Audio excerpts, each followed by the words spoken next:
Big TV భక్తి సమాచారం WhatsApp ఛానల్లో జాయిన్ అవ్వండి. అన్ని విశేషాలు ఎప్పటికప్పుడు తెలుసుకోండి.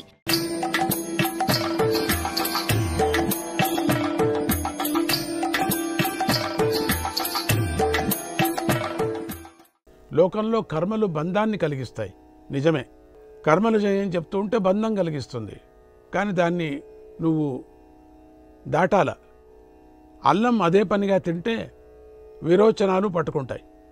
కానీ అదే అల్లాన్ని ఇతర ఔషధులతో కలిపి లేఖంగా చేసి తింటే శరీరానికి పుష్టి ఇస్తుంది. చూడండి, అదే అల్లము అట్లా తింటే విరోచనాలు, అదే అల్లం వేరే విధంగా తింటే దాన్ని పుష్టి ఇస్తుంది. అంటే వేరే ఔషధులతో కలిపి తినాల. అలాగే మానవుడు తన స్వధర్మ కర్మలను భగవద్భక్తిలో మేళవించి అది భగవదార్పణ ఆచరిస్తే అవి వాడికి మోక్షాన్ని ఇస్తాయి. ఇదే రహస్యం. భగవదార్పణ చేయకోకుండా నేనే చేస్తున్నాను, నేనే ఈ ఇంటికి యజమాని, నేనే కష్టపడితేనే మీరు తింటారు అనేది రాకూడదు. కర్మలను సకామంగా చేస్తే బంధాలను కలిగిస్తాయి. అంటే స్వతంత్రంగా నాది అని అవే కర్మలను భగవదార్పితం చేస్తే బంధాలను విడిపిస్తాయి. ఈ కిటుకు తెలుసుకొని మసలకు అప్పుడు మంచిదే చేస్తావు, చెడ్డ చేయవు నువ్వు. ఇలా పరమరహస్యాన్ని బోధించి ఆ మహాత్ములు తమ దోవన తాము వెళ్ళిపోయారు.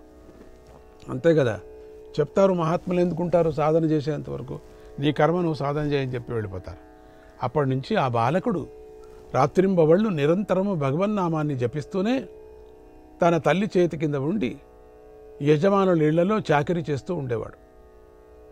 ఆ తల్లికి ఇతడు ఏకైక పుత్రుడు. ఇతనికి అంత విద్య అంత వచ్చినట్టే లెక్క. ఎందుకంటే వీళ్ళు మహాత్ములైనటువంటి భాగవతోత్తములు బోధించినటువంటి విద్య అపారమైంది. ఇతడు ఏకైక పుత్రుడు అవటం వల్ల ఆమె ఇతని మీద అంతులేని ఆశలు పెంచుకుంది. ఇతనికేమో మహాత్ముల దయ వల్ల భగవద్భక్తి వైరాగ్యము రెండూ పెరిగి ఇంట్లోంచి ఎటో వెళ్ళిపోవాలని అనిపిస్తూ ఉండేది. తల్లి మాత్రం వీడికి పెళ్లి చేస్తే నాకు కోడలు వస్తుంది, తర్వాత నాకు ఆ కోడలు సేవ చేస్తుంది, తర్వాత 2 పిల్లలు పుడతారు, నన్ను ఎత్తుకుంటాను, ఇట్లా ఈ విధంగా ఆశలు పెట్టుకుంది ఆవిడ. వీడికేమో సందు దొరికితే వెళ్ళిపోవాలని వీడుకుంది, ఈ బంధనం నుంచి వెళ్ళిపోవాలని చెప్పేసి. కుర్ర వయస్సు, లోకం తెలియని బ్రతుకు, ఒక పక్క మాతృప్రేమ బంధము, తల్లి ఒకటి బంధం, అది మరోపక్క తీవ్ర వైరాగ్యము. వీటితో ఆ కుర్రవాడు లోపలే నలిగిపోతూ ఉండేవాడు. ఏంటి ఎట్లా ఏం చేస్తూ, ఎక్కడికి పోలేను, ఇక్కడ ఉండలేను, ఈ ప్రపంచాన్ని చూడలేకపోతున్నా, చివరికి ఏమీ చేయలేక అన్నీ భగవంతుడికే వదిలేసి మొండిగా ఇంట్లోనే ఉండిపోయాడు. ఏమన్నా కానీ తల్లి సేవ చేసుకొని ఉండిపోతాను, ఇది భగవంతుడు ఇచ్చినటువంటి నాకు సేవ. ఆ రోజుల్లో వాళ్ళకి ఎవరో ఇచ్చిన ఆవు ఒకటి ఉండేది. అది ఊరి మీద పడి మేస్తూ ఉండేది, ఇంటికి వచ్చి పాలిస్తూ ఉండేది. ఒకరోజు చీకటి పడ్డా అది ఇంటికి రాలేదు.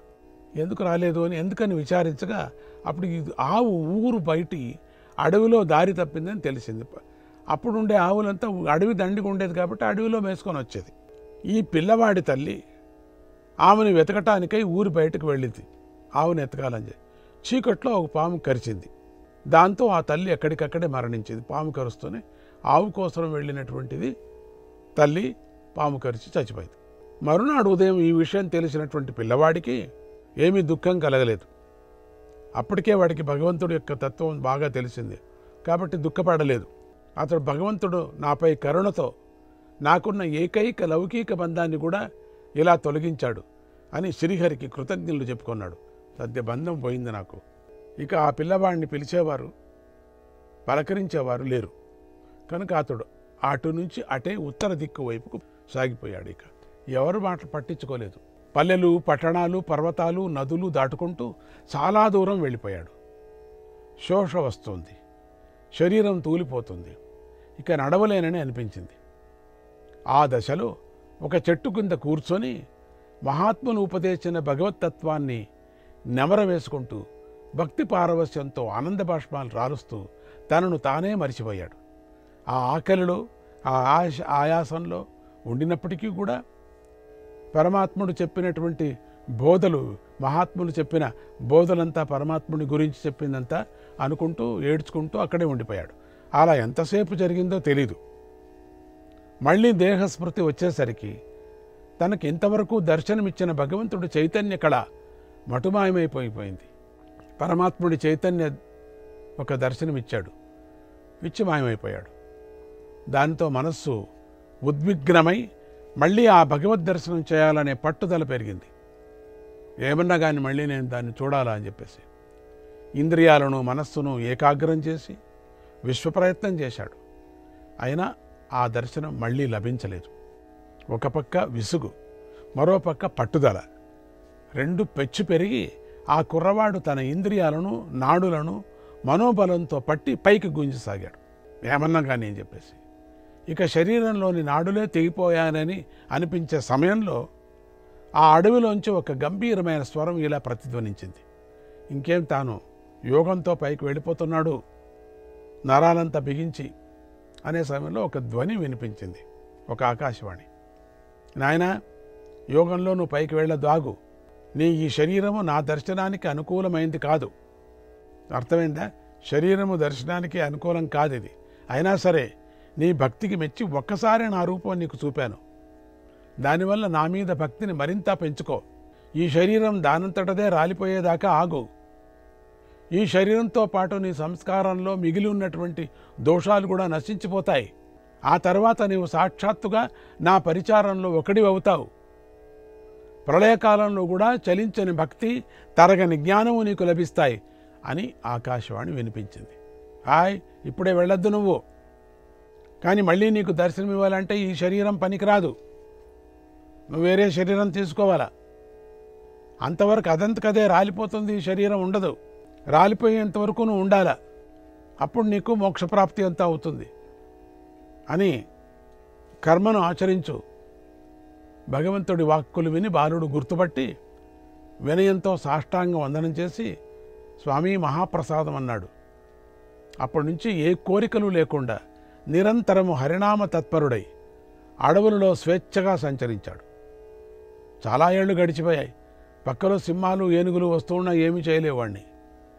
ఒకనాడు ఆ శరీరం తనంట తానే రాలిపోయింది. అది రాలిపోకుంటుందా? వెళ్ళిపోయింది. ఇది 3వ జన్మ. ఇక 4వ జన్మ, చతుర్థ జన్మ విచారం. ఆ బాలుడే జన్మాంతరంలో దేవర్షి నారదుడుగా జన్మించాడు. ఇది నారదుడి 4వ జన్మ. దాన్ని కూడా చెప్పుకుంటే కానీ నారద కథ పూర్తి కాదు. ఆ బాలమునీశ్వరుని శ్రీహరే స్వయంగా ఓదార్చాడు. శ్రీహరి ఆజ్ఞ వల్ల అతడు తన ఆయుశేషాన్ని ఎలాగో గడిపి మరుజన్మలో దివ్య దేహదారి అయి విష్ణు సన్నిధిలో విష్ణు కింకరుడయ్యాడు. నారాయణ నామమంత్ర తత్పరుడయ్యాడు. జ్ఞాన సముద్రుడయ్యాడు. నాదోపాసకుడయ్యాడు.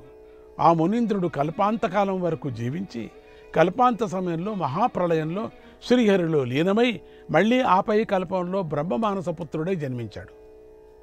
బ్రహ్మచర్య నిష్ఠాగరిష్ఠుడైన ఈ పుత్రుడికి బ్రహ్మదేవుడు ఒక వీణను ప్రసాదించి నువ్వు నిరంతరము హరికీర్తన చేస్తూ ఉండు అని బోధించాడు. నారదుడు సరస్వతీదేవి దగ్గర సంగీతాభ్యాసం చేశాడు. ఆ తల్లి మహతి అనే వీణ ఇచ్చింది. చదువుల తల్లి సరస్వతి మామది మల్లి మనస్వతి. చదువుల తల్లి సరస్వతి మామది మల్లి మనస్వతి.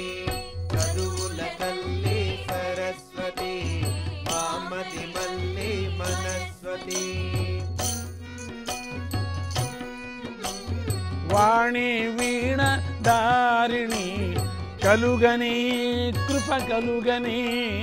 వాణి వీణ దారిణి కలుగని కలుగని కృప కలుగని కృప కలుగని. కలుగని కృప కలుగని. నేనీ వాడను కాని బుద్ధిలో చదలను పోని. నేనీ వాడను కాని బుద్ధిలో చెదలను పోని. చదువుల తల్లి సరస్వతి మామది మల్లి మనస్వతి. వాణి వీణ దారిణి కలుగని నీ కృప కలుగని. నేనీ వాడను కాని బుద్ధిలో చదలను పోని. నేనీ వాడను కాని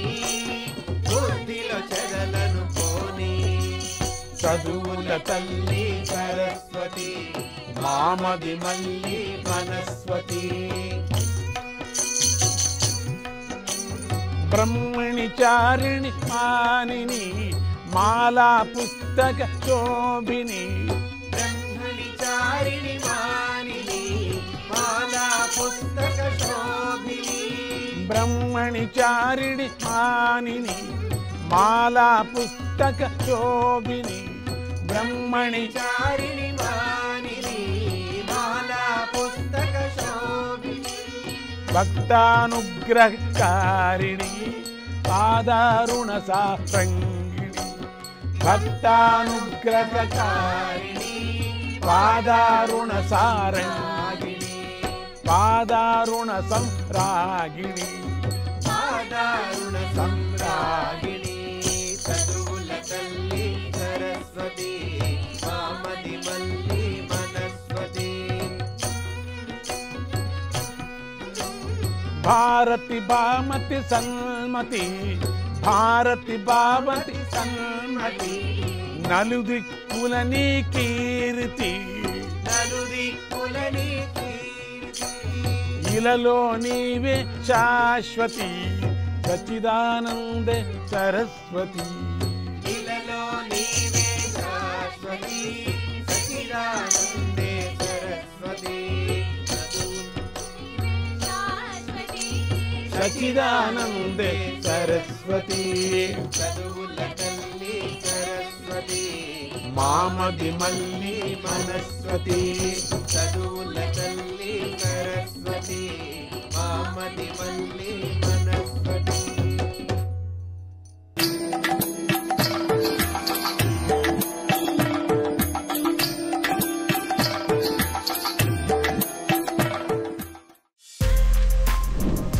For more videos like this, subscribe Big TV channel.